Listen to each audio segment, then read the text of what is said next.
Aos nossos queridos irmãos, graça e paz, da parte do nosso Deus e Salvador Jesus Cristo. Aqui quem fala é seu amigo, o pastor Reinaldo Ribeiro, deixando aquele tradicional, forte, caloroso e carinhoso abraço e agradecendo a participação de todos os irmãos, o envolvimento, a interação, os testemunhos e todo esse conjunto de bênçãos que se agregam a um trabalho tão satisfatório e tão abençoador como é este que nós temos desenvolvido por aqui. Eu quero mais uma vez franquear aos irmãos, aos muitos irmãos que nos procuram perguntando como fazem para aderir ao grupo Teólogos da Verdade, que os irmãos podem comentar no vídeo e no comentário deixar a sua solicitação juntamente com o seu número de WhatsApp. E para nós vai ser uma satisfação estar trazendo os amados para estar conosco. Lembramos que é um grupo cristão, nós até temos uma certa predileção por líderes, por pastores, por teólogos, por pessoas que exercem influência na igreja, mas o grupo está aberto para qualquer servo e serva de Deus que tenha no coração também o desejo sincero de aprender a palavra pura, sem mistura, a palavra da simplicidade, a palavra de volta às Escrituras e a palavra que afronta e que combate toda esta onda de misticismo e de heresias que tristemente vem se alastrando pela igreja pós-moderna. Então, o convite está estendido a todos os irmãos, fiquem à vontade, para nós é um prazer recebê-los conosco. Eu quero deixar aqui um abraço público à minha igreja, Primeira Igreja Batista em Jacaré, Penalva, no meu lindo estado do Maranhão. Um grande abraço para todos vocês, amo vocês e em nome de Cristo Jesus, muito em breve estaremos consolidando a nossa caminhada nessa terra tão abençoada que vocês têm aí. Meus queridos, o cristianismo em cima do muro é o nosso tema de hoje. O que a Bíblia tem a dizer para cristãos batizados que não rompem seus vínculos com o velho homem e que vivem com um pé na igreja e outro pé no mundo? Eu começo com 1 aos Coríntios, capítulo 1, verso 18, que afirma que a palavra da cruz é loucura para aqueles que se perdem, mas para nós que somos salvos é poder de Deus.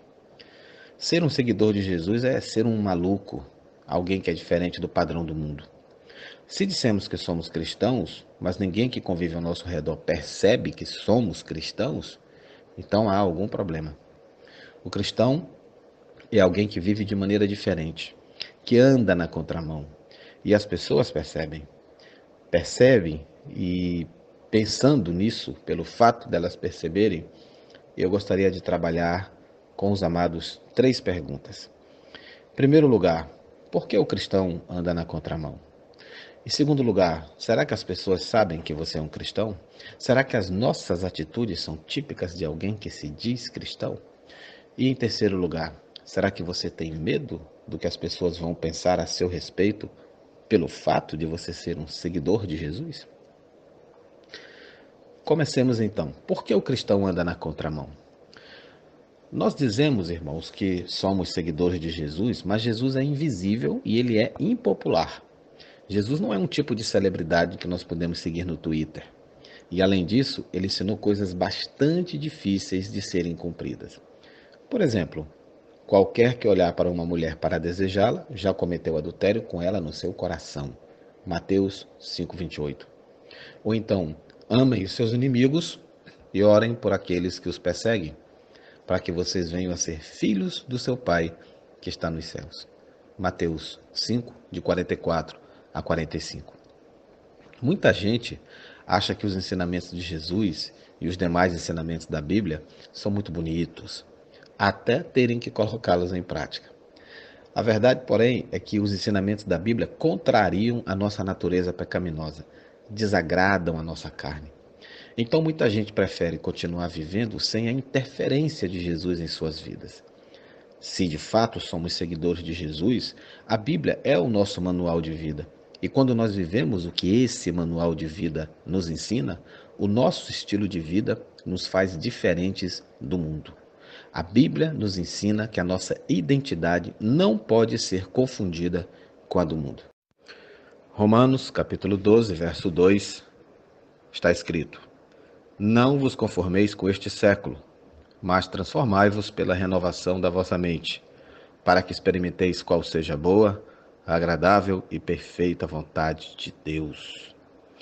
Existe uma filosofia de vida, meus amados, no mundo que é destruidora, e nós não podemos nos submeter a ela, porque o mundo jaz no maligno. O nosso estilo de vida não pode ser confundido com as práticas do mundo.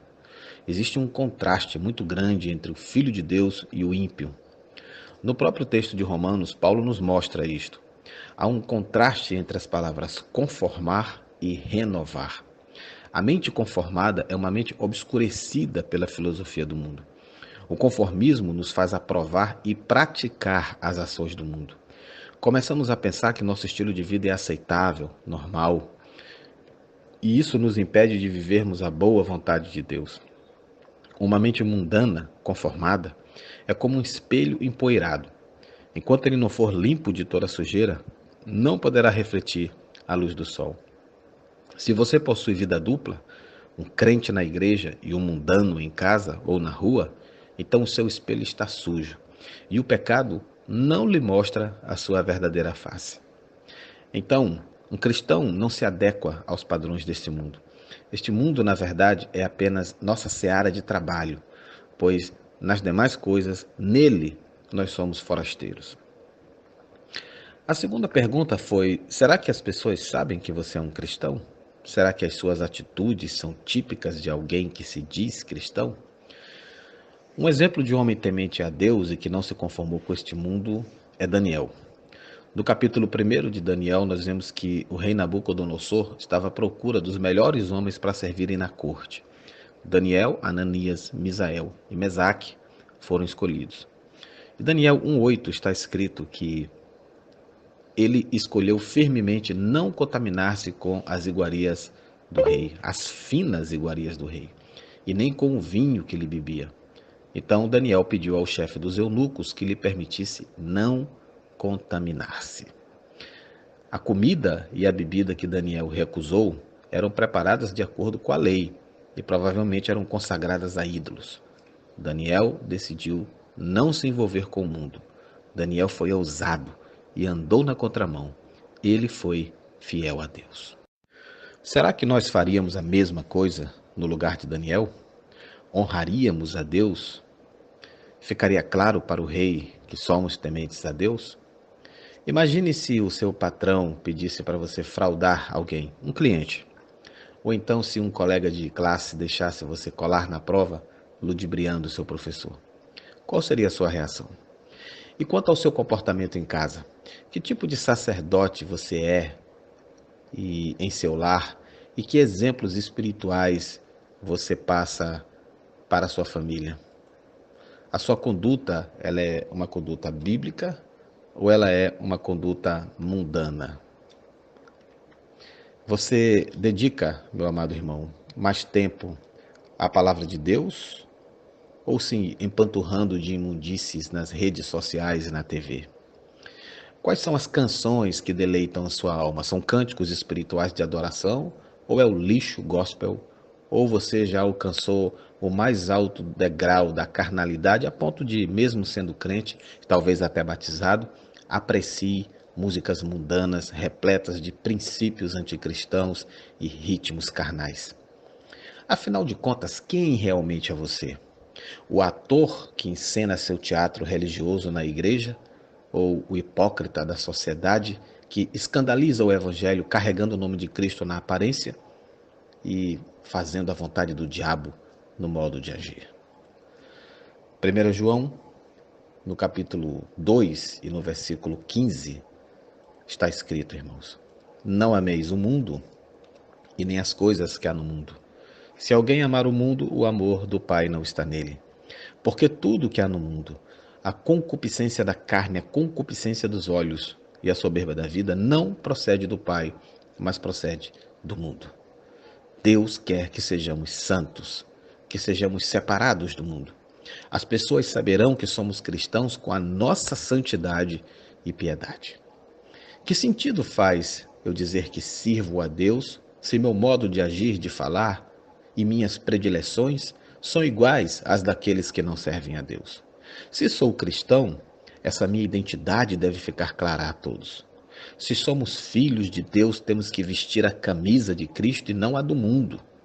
De nada adianta dizermos que somos cristãos se nossas atitudes não demonstram isso. Deus é glorificado em nossas vidas quando nossas atitudes, nossa identidade influenciam outras pessoas e a nossa cultura. Jesus disse que devemos ser sal. O sal dá sabor ao alimento. Sem sal, o alimento fica sem graça, sem sabor. O que será do mundo sem nós, irmãos? Nós, por meio da capacitação do Espírito Santo, somos os responsáveis em dar algum equilíbrio a este mundo caído.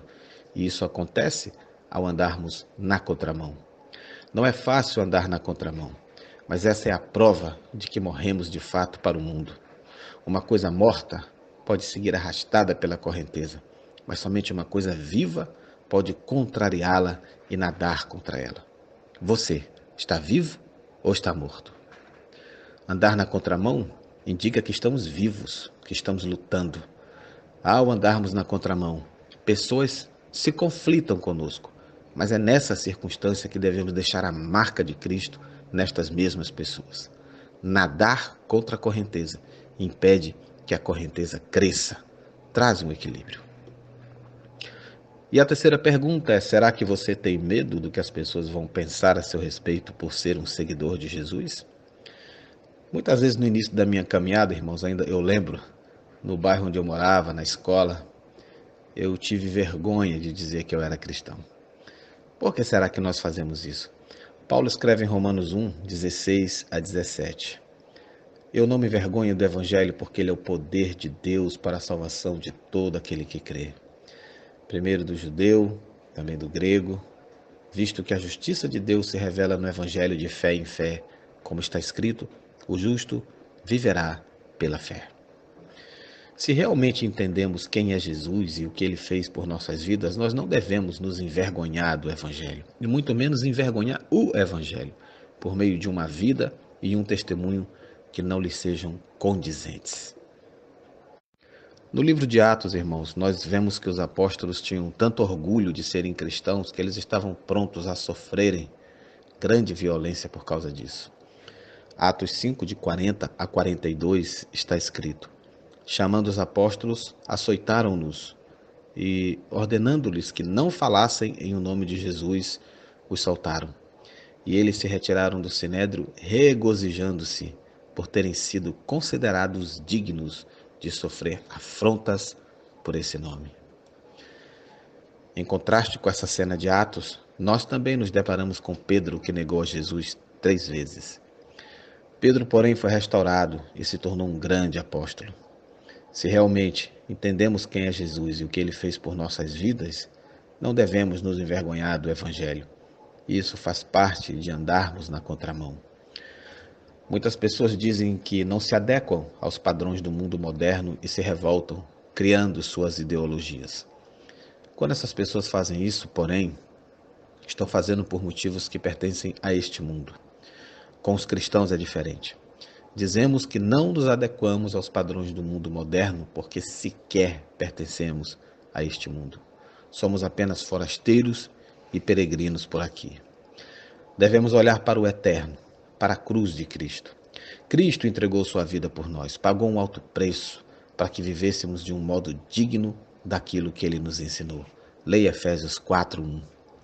Para que não nos conformássemos com este mundo, mas que fôssemos sal, o tempero dele. É fácil fazer isso?